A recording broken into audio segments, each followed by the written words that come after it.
Welcome to B&B Studios, the home of Central Coast Rugby. Let's get stuck into another week of opinions and oversights from Berner and Barthy as they bring us the latest news. Good chat, good footy, good fun. Take it away, boys. Well, thanks, Tomo. Welcome back, everyone, to the B&B Unplugging Central Coast Rugby podcast.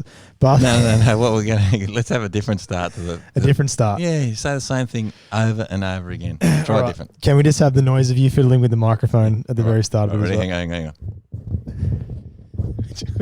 Okay, now go. Which is the last minute of what we had to deal with. Welcome, everyone, back to round two. Back to round two. Back to round This is the greatest intro we've ever done. Welcome, everyone. Thanks for joining us back on the podcast. I think we need to record at the start of the day when the voice is fresh. Mate, what a first round of rugby, Berner. How exciting. Brilliant. Gosford. Amazing. Gosford, best result of the year. Best result of the year, and we'll go as far as saying it could be the best result for the year as well, not just of the year. But anyway, speaking of Gosford and the Red Devils, we're going to get Ben Shelley on, who's been working hard behind the scenes to help Gosford get up and running. So we might get him on for a bit of a chat. But, mate, what a disappointment. Yeah, couple of good games or most good games that were scheduled, but yeah, it didn't happen because obviously we're in a horrible period at the moment with rain, so got washed out. But hopefully we're on it again this week. But it was also good to see the clubs getting together as well. Doing their own things on a Saturday. You know, it was an early call off, which is nice. Yeah, it's better to have that than sort of Saturday morning. So, but it's good to see the clubs getting. So Gosford, they were at their sponsor having a bit of a feed. Brett Cunningham's 40th on the weekend as well. So there you go. Bit of a Razorback thing there as well. So they got together for a few beers. Grange, sent that in. Cunners is doing all right too. He don't look a day over 48, does he? No, not at all. Happy birthday, Cunners. Not at all. One of the greats. I'm a big fan of his. One of the great men of the Central Coast Rugby. He is good man, good human. But hopefully we can get some rugby up this weekend. Yeah. Look, mate, if I'm to be honest, when the call came out, I was pretty filthy on the council. I've gone, you just got no touch with the community. You're $500 million in debt. We've done the right thing. We're lockdowns. We've just coming out of as a community, we've been so strong and so united. Now's our opportunity to celebrate, and they go and pull the rug from under us and close the fields. Having said that, it kind of did make sense, and I'm glad they did it on the Tuesday, as funny as that sounds now, because I think it would have the excitement levels would have got higher. Yeah. So I think it was probably a smart call at the end of the day to make it call nice and early, because so people can get themselves organised and, perhaps ease up on what they order for the canteen and that sort of thing. So, really disappointing, but also I think it made sense to call it early too. Yeah, especially if it was forecast absolutely pissed down, and it did. Yeah. It's annoying if it gets around to Saturday and the forecast is wrong and you're thinking you could have played. Well, the funny thing about it is it's such a financial thing now. The clubs, you got to pay for the damage to your footy. They're football fields. Yeah. They're supposed to get muddy. Yeah. They're not there as in nice green lawns for the, they're there for the community who pay their, anyway. I'm going to hop off that soapbox before I get started. I was wondering how long it would take for you to have a whinge. We're not even halfway through the intro. Well, no. So anyway, there you go. Good stuff. And how was your weekend? Mate, my weekend was great. Disappointing with no rugby, but great to have a weekend. It's good, wasn't it? Thanks for that. No worries. Yeah, you finished eating whatever it is you're eating? Yeah, I just had to get out of my teeth just then as I asked the question. But how was your weekend, pal? Good. I've been in self-isolation, not because I've had it, because my partner's had it, hence why we're doing this a day later. Yeah, I was going to get to that. We're pushing it out. So I thought it, maybe we're pushing it out a little bit further if I got it, but didn't, so which is good. So it's actually a little bit disappointing that you didn't get it twice. A little bit. Well, I'm 50-50 here. I'm like, well, no one wants it. Well, let me tell you, if there's anyone there's also a little part of you that just goes, what's happening in the next 7 days? Can I clear my schedule here? Can I just have a dream 7 days? I've met a lot of people in this world, and you're one of the few I've met who deserves to get it twice. I'll second that. All right. Well, got a bit on this show, including we're going to preview week 2. You know what? Just before we get Ben Shelley on the line, I just want to congratulate you, my friend. You've brought a member into the mispronounced 15. Oh yeah. Last week, mate. At least my mispronounced people. No disrespect, but they're park footballs within our community. They're not international. Shitting on everyone else in that 15. They're not international. You're shitting on Emily Lou Fay. That's upsetting. There's no mispronouncing. No mispronouncing. I've got to ease up on the schooners before we start. There's no mispronouncing. Oh, I've done it again. Of Emily's name. You're banned. I know. Mispronunciation, I think, is what you're going of for. her name, yes. Yeah. That's just how it's said. We've established this. Let's move on. Okay. So, Alan's Ark. Yeah, and my mum was Toombs.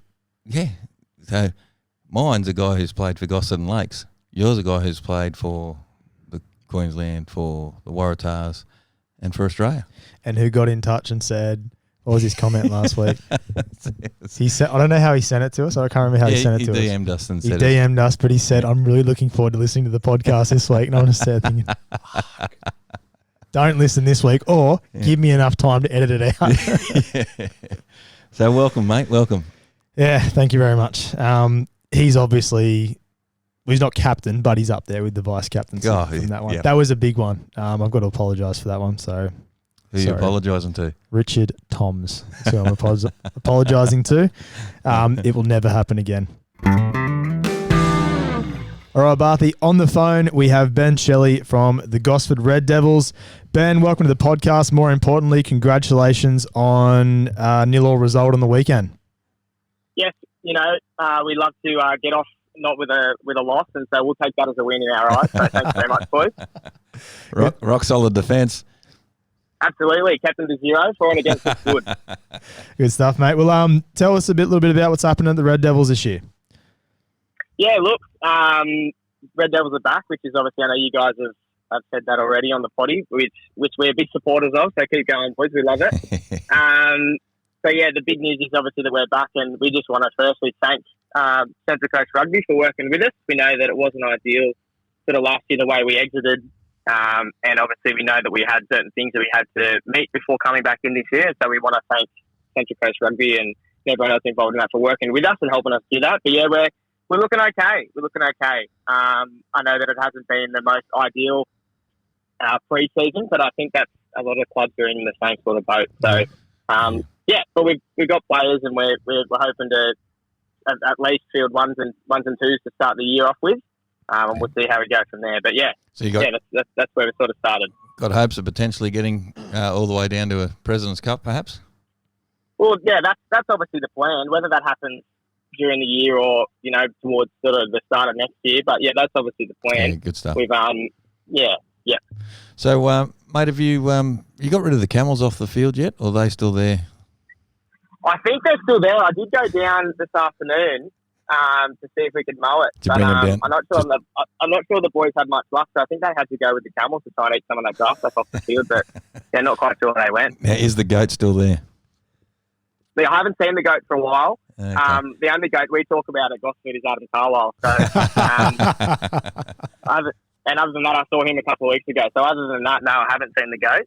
Okay. Yep. Righto. So, well, now that all the animals are looked after, and mate, so you're headed back up the coast, having some time down in Eastwood. So you've heeded the SOS call from the Red Devils, and you're here to sort of steer them around, bring back a bit of your sort of higher level experience from playing down at Eastwood. Good to be home, playing again. It is good to be home. Obviously played, started my rugby career way back in juniors with Gosford, and lots of history there. My dad's played over 200 games for Gosford, so Gosford Red Devils are in my blood. So it is good to be home. Just obviously with other things sort of going with like uni and other things in life happening, the trek to Sydney becomes quite a big commitment. And when there's other things that are a little bit more important than that, you have to sort of make some of those decisions. But yeah, very very excited to be back on the coast this year. The coast comp, I think, the last couple of years has been going really really strong. So keen to be involved with that. Yeah, and just involved in the club with however I can be. And what about the other players? So obviously not having players last year was the issue. So how did you get those players back, and where have they sort of come from? Are they all juniors or new players to the club? So what can we sort of expect this year? Yeah, so obviously we had quite a successful Colts side a couple of years ago that won a comp. So lots of those guys are still around, which is really good. And then we do have a few players. I think we've got a few like Australia Leagueies that have come over to play. A few guys who have come back from some other clubs, but obviously there's some other guys that have stayed there, which is their decision, and that's fine. And then we've just as you do, you just get some players that sort of rock up out of nowhere. And we're expecting some other players very shortly. Some other guys that I sort of played juniors with back in the early sort of 2010s there. So a few from everywhere, but lots of homegrown sort of players, which is really good to see. Yeah, good stuff. Well, mate, congratulations. Welcome home, welcome back, and good luck to the Red Devils on the weekend. And, mate, we'll see you on a Saturday. Thanks for your time for the podcast. Thanks, boys. Thanks for having me on. All right, mate, here we go. Let's have a look at the competition games this week. Let's do it. We're going to check out the men's draw because we've got some exciting news about the women a bit later on. Can't wait. Look, fingers crossed. Let's hope we get on the paddock. Geez, I tell you what, actually had a message. We got a message from Smithy from the Razorbacks, wondering if we're getting a weatherman on today to try and predict what's going to happen on Saturday. So, yeah, Smithy, Burner is our weatherman, and he'll make the call right here and now. Burner, are we on for Saturday or not? I'm an optimistic man. All right, let's go. We're on. No, we're not going to be on. Cross our fingers. Here we go. So the first game, the Terrigal Trojans hosting the Lakes. This will be an absolute cracker. The game's at the Haven. Burner, who do you see winning? Lakes. Yep. Well, there you go. I got the Trojans on this one. Haven looks in pretty good condition. Hopefully the drainage and everything's been working well, because like what we discussed last week, I think a wetter track will also bring the Lakes in it. Whilst they love that free-flowing match, I think a wetter track will benefit the Lakes more than it will the Trojans. Yep. So I'll still pick the Trojans. So next game we have. Oh, here we go. This is almost like a rivalry round. The Red Devils playing the Razorbacks. Where's it at? It's at Whoa. I think it's at the showground if they've cleared the Camels in time. Might be at Tuggerah. Regardless, Tuggerah. I'm going to go Razorbacks, regardless of where it's played on the Central Coast. Well, Tuggerah is the second home of the Red Devils, isn't it, really? It is. It is. Yeah. It is for this year. It's just like for some reason Warnervale's the second home of Hornsby.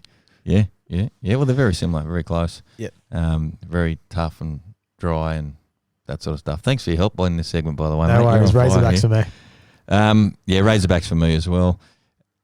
Avoca Beach hosting Hornsby, and it is a night match. It is the unveiling of their the new lights to play under, I believe. Really good game. Who you got? Avoca at home, under lights. I reckon they'll be pumped up for it. Yeah, I think this could be close to the match around as well. I put this in the same sort of category in regards to competitiveness. Maybe not quality, but certainly competitiveness.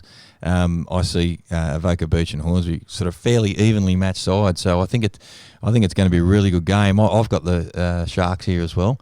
If you can't get up for the first match of the year, first night game at the joint, unveiling, made an exciting time. Good luck to the Sharks and Hornsby in what will be a great match. And I do believe Hornsby quite willingly changed, and we're quite happy to change their hang up on that phone call. Quite happy to change and play the later time. So well done, Hornsby, for making that happen as well. And moving along, we've got Carry On. Brilliant. Anyone who's got that on YouTube, just seen what I did myself. Anyway, Carry On hosting Warnervale. This will be another cracker. How good's this? We've got 3 red hot games I think could go either way. Well, last year in this, sorry, you said Carrong's hosting Warnervale. Correct. That's right. Yeah, they were your words. This game last time, I think it was 2 points that separated them.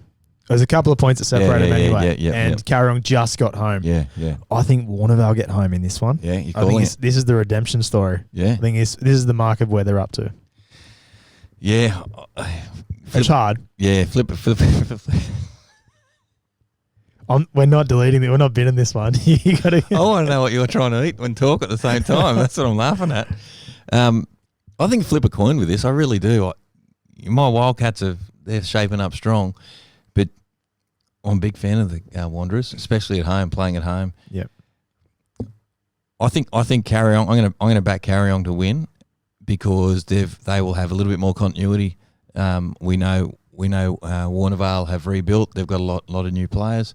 And with that, it's going to take a little bit more time to get a rhythm and flow and understand how the guys around you play. So with that, I'm going to back Carryong to win, just for the similarity of players around them. Other than the Razorbacks game, we've gone the opposite for the other three. Yeah. And that shows how tight this is going to be on paper, sort of leading That's unreal, into this. isn't it? That's so good. That's so good. And genuinely have a winner each way. There you go. They're our predictions, eh? On to the women's.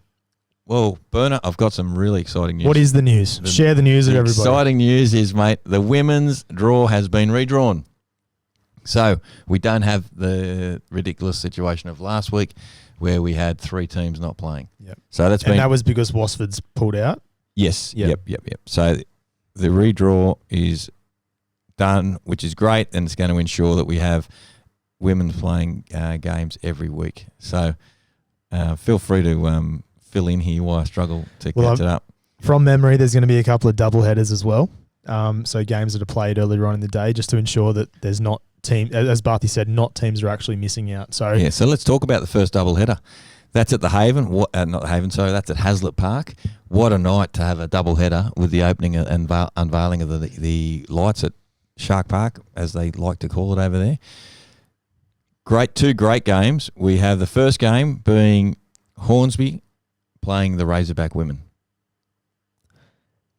I'm excited for this because just going back to them following, my fear is that if you're going to, split them up and play double headers and you're not going to follow your team, but Hornsby is still following their team here, which I really like. And obviously Evoca is going to follow theirs. I'm going to go Hornsby for this one. And the night game is Evoca Beach play Hornsby. Yeah, right. That's according to the draw. I'm going to go Evoca for that one. Yeah, I think Evoca will win, and especially if the poor old Hornsby women have had a bit of a battle with the Razorbacks in the first game. But there's a bit of a break in between it from my understanding. Oh, yeah. So the first game's at 2:45 and the second game's at 5 o'clock. Yeah. So, there's plenty of gate, but plenty of time in between games. Yep. Terrigal women hosting the Lakes women. Who you see winning that, mate? Terrigal for me as well. And the other match ensuring that we have everyone playing rugby, the Carryong women are hosting the Warnervale women. I'm going to back Warnervale in for the double this weekend. Never thought I'd be doing that, but I'm doing that. Yeah, I've got the Warnervale women winning here as well. Just like we discussed, just going on form with the Sevens by the Sea and that sort of thing. So, yeah, Warnervale women for me. So that's it, peeps. That's a bit of a preview of who's playing this weekend, who we think might win. As you've probably worked out by now, we're just throwing things up in the air and we'll find out a little bit more. Just on the Saturday. women's comp, yeah. Is that a regular thing that you have sort of that team that would play the 2 games? I know I'm sort of throwing you on the spot here. Yeah. I did have a bit of a look at it before, but is that a regular occurrence? Because I think it's better because the more that you can get those teams following the rest of the club, I think is best. So as I scan the draw now, yes, it appears that way. Yeah. And it appears that... So what's the next one? Like what's the next doubleheader? So the next doubleheader will be... actually, there won't be a doubleheader. The next doubleheader will be round 4, not round 3. And that will be Carryong. We'll have 2 games, one against Warnervale, one against Hornsby. And what's the men's game that day? Gee whiz, Sorry. You're not bad. And the men's game that day, what round are we talking? 4. Round 4. The men's games are Carryong hosting Hornsby. Yep. Okay. So... as we go throughout the year, there'll be clubs, and I would assume that every club will have their turn at playing 2 games in one game the one day. Good stuff. Good round of footy. It's better than the alternative, and the alternative is three teams having a bye. So it's unmotivating as well when you're going to have that all the time. That have got the bye this weekend, so it's good that they can keep pushing it forward as well. And also for teams that are building, or you do have teams that have a lot of players that it might be new to rugby. It's good that they can have more game time, so it's not just that 20 minutes every weekend. They actually get two cracks at it. So. It'll certainly benefit the ladies' sides that have more depth. Yep. Than perhaps the girls that are a little bit sort of smaller in numbers or shallow in numbers. But anyway, it's we've got the girls have got what they need, and that's more rugby. So yep. Good luck to everyone on Saturday. All right, Barthy, what's the next segment? You've done it again. Thanks, pal. Mate, let's have a chat about the under-19s. We're nearly there. We are nearly there. Now, there's all we can go off is what the Central Coast are telling us, and we could potentially have a 6-team competition, which is really exciting. Unreal. It's about joining up with the Newcastle comp, and the 6 teams that we may potentially have are the Lakes, Terrigal, the University of Newcastle, Avoca Beach, Merewether Carlton, and a Barbarian side. Now, if we can somehow establish a 6-team competition, that would be really, really good. What's the Barbarian side like? What I would imagine. Where would that? Okay, you don't. No, I don't know, but I would imagine it would be a collection of sort of players from whether it's the whole Central Coast. I'm not too sure. Whether it's the southern end of the Central Coast, I don't know. It may even be Newcastle. I'm not too sure at this stage, but I know a lot of the Lakes players are coming down from. I'm led to believe they're coming down from the Lake Macquarie Club. Yep. So they've got a game. So I think that Lake Macquarie might have had half a team, and Lake's got half a team, which is great. Look, I just really hope it happens. I'm a little bit concerned that we're supposed to be in round 2 and we're still trying to organise a trial match. That worries me a little bit, but it's all set to come down. I believe clubs have to make the call tomorrow, being Wednesday, 10 o'clock on Wednesday, so we'll have a little bit more to go on then, and after that call is made. But there is still a scheduled trial night to happen. And when's that trial night? That trial night is going to be on Friday. And so any club that has some 19s players that they don't have enough for a team, let's just say, we've got 3 or 4 or 5 under 19s players, then they can go along and be a part of that Barbarian side on Friday night as a bit of a trial. So, look, we may potentially have something underway, which would be great. Can you imagine if we could get some sort of nice relationship happening with the Newcastle comp?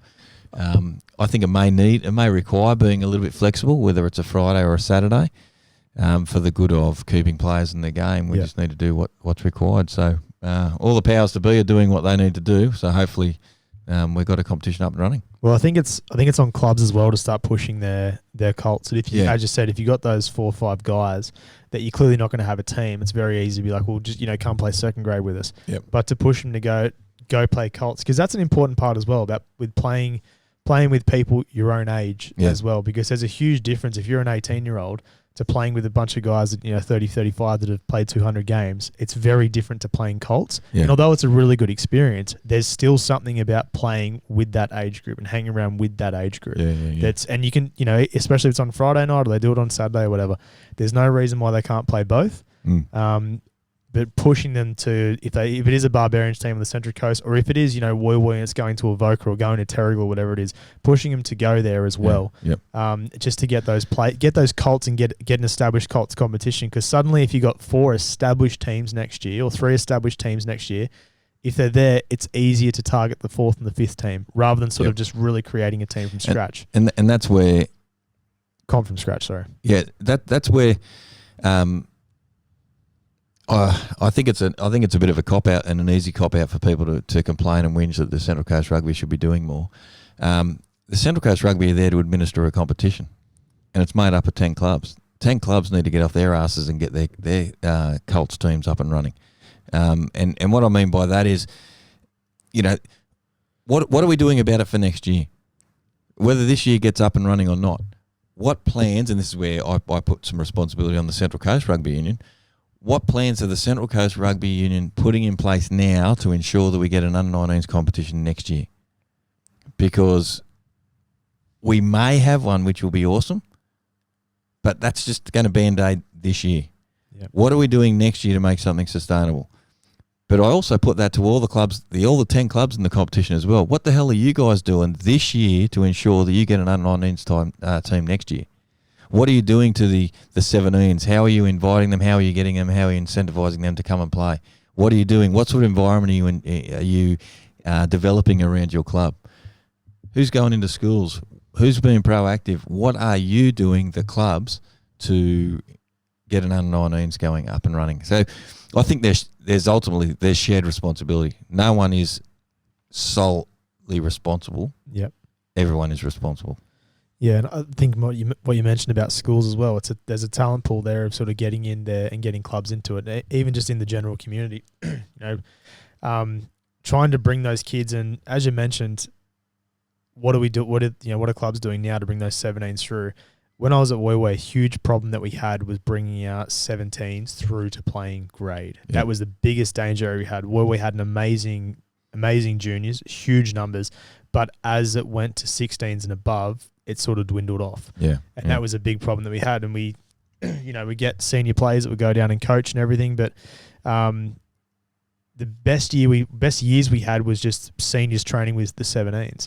And it's very intimidating for 17s or Colts to be doing that, to be training with the first graders. And for some reason, some of the training's not, as good because you want grade playing against grade, but they're the sort of things you need guys or need your players to be doing, because it's that rapport. Like rugby is all about that camaraderie and building that club. As soon as you get the club and the people are the 17s and above are invested in playing with those first grade players that they might have watched on a Saturday and they think, I want to be like them one day. If they're training with them. When I was coaching at Terrigal, it was one of the things I used to do there. Our first grade side used to line up against the 19s, and for that give them a little bit of exposure. So, we're knowing, we're watching as the first grade coaches, getting involved with the players, but also you're a club. Yeah, you're there. You're not little islands of single teams. You're a club that's there to to grow the game of rugby. So. Let's go. Fingers crossed we get a competition up and running, because I'd certainly I'll be making the effort on a Friday night to get to a few games, that's for sure. Right, Barthy, that'll do the round 2 preview. To end the show, I think it's very important that we thank our sponsors. One that we don't need to thank is Gus and the team at Erina Podiatry, because we didn't have any results this weekend. Results of the round, thanks to Gus and the team at Erina Podiatry. Well, part of our contract with Gus and the team at Erina Podiatry is that we don't actually have to mention Gus and the team at Erina Podiatry if there are no results from the previous weekend. Clause in the contract. The clause. So we don't need to thank Gus and the team at Erina Podiatry. No, we don't. At all. So we're just going to move on from that. But hopefully next week we can thank Gus and the team at Erina Podiatry for his generous sponsorship this year. Whilst we're talking about sponsors, I had an anonymous sponsor. He didn't want me to name him, but I was chatting to this person, a member of our community, who was asking about the podcast, and I was explaining ultimately where our end goal, or what we'd really love to achieve, and how we're getting a little bit closer this year. And as you guys know, and people have been listening to us for the whole time, we're here 100% for the community. We do not pocket a cent, and we never will pocket a cent. And when I was explaining this to this individual, he's gone, mate, that's great. I'd love to support any way I can. He's not a business owner or anything like that. So he goes, look, I want to donate some money. That will help alleviate some of the costs for the prizes we give to the players. And he said that way that money can then go into the B&B Boost, which we're going to unveil, unplanned and unveil today. So yeah, you're throwing yourself into that. So what's the B&B Boost, Booner? I'm throwing it over to you for that one, Barthy. You've got more info. Well, look, as we've said all along, we're not going to pocket any money, but the B&B Boost is we're in a situation now where we've covered most of the costs and we've got a little bit of excess money, thanks to Gus and the team at Erina Podiatry. And actually, while doing that, having a bit of fun, we need to take a moment to this is, if we're going to unveil it properly, we need to thank the Grazy Lady, we need to thank Gus and the team, we need to thank the Trojans Restaurant and Bar, Block and Tackle Brewery, Benny from PMA Global. These guys have all come on board, and they're either donating time, they're donating services, or they're donating financial contributions, which is great. And so what's happened is this anonymous donor has said, yeah, I'll put some money in. We're at a situation, because we've got everything under control, we now have a little bit of excess funds. Not a great deal. We have a little bit of excess funds. We donated $200 of those excess funds on at the season launch to Hearts for Rugby, Richard Tom's charity that he does. So we've got a little bit of dollars here that we will sit on, and we will help people or parts of the community that may need it in regards to, let's say, little Johnny or little Mary gets selected in a representative side, and the kit is an exorbitant amount of money. Obviously, we would expect that rugby club to donate and support that individual, but we're in a position now where we'll be able to throw a little support and help them their way as well. So I'm extremely proud and very happy that the podcast has grown, and thank you to everyone in the community who's listened to us. And as we mentioned, we're rapidly approaching 10,000 listens on the podcast, and thank you to every sponsor who's come on board to make it possible. So that's the B&B boost. At some stage throughout the year, we will, we'll sort of donate some money to people. We might make a song and dance about it. We might not. We'll just see how things go. But that's the B&B boost. I think it's obviously great that we're doing it, but great that everyone's jumping on board with it, and especially the anonymous donor. So if you've got people out there that are doing that, as we said, we're not pocketing a cent. We're not, from any of this, and it's just good to have it set up now that it is community support, and then have access we can actually put back into the community. But that doesn't happen without these people to sponsoring us. And I know people listening and watching, the worst part when I listen to a podcast when people speak about their sponsors, or you got the ad from there. But it is important because that the content that you consume every single week is because of these people and is made possible. Can you imagine watching the YouTube or whatever you got? Can you imagine if we had to put the listeners through an ad from, say, Gus and the team at Aaron Podiatry? It'd be horrible. An ad from Gus and the team at Aaron Podiatry would be one of the worst things. We might actually get Gus and the team at Aaron Podiatry to see if they can record an ad at one stage. Well, mate, one more thing I want to throw out there too before we finally bring the axe down on this schmozzle. First in, best dressed. We plan to come out to every rugby club and we're going to record a segment at your rugby club. And different rugby clubs have different interactions with us. And so I think we're just going to leave it out to the listeners and you guys who interact with us or watch us on YouTube. If you want us to come and record at your club and do a little bit of a profile, then absolutely we're going to do that. We'll probably do it on a Thursday night. And then we will record a bit of a segment, interview some people from your club, and then obviously we'll throw that in the following weeks, or we may bank it and put it in a bit later on the year. We'll showcase some clubs. I think we take the B&B studio sign there as well. Yeah. I think the studio is everywhere on the Central Coast. So I think that sign comes with us whichever club we go to. And the gold embossed photo of Toddy, black and white, Todd, the president of the competition. Well, I think the B and board comes with us, doesn't it? The B and board's got to come. The B and board will come with us. Yep. And that'll come to any club who's going to get in touch with us and get us to come out to your training. Obviously, we'll come out, have a couple of drinks, and probably take the piss out of people who are running. Have a bit of fun. A bit of fun and raise the profile, hopefully, of your club and the game. Good stuff. Well, that brings us to the end of round 2. End of the round 2 preview. Not the end of round 2. Hopefully, round 2's on this week. Hope I didn't mock it too bad then. That'll do us, Barthy. Thanks, mate. You want to see us out? See you later. See ya!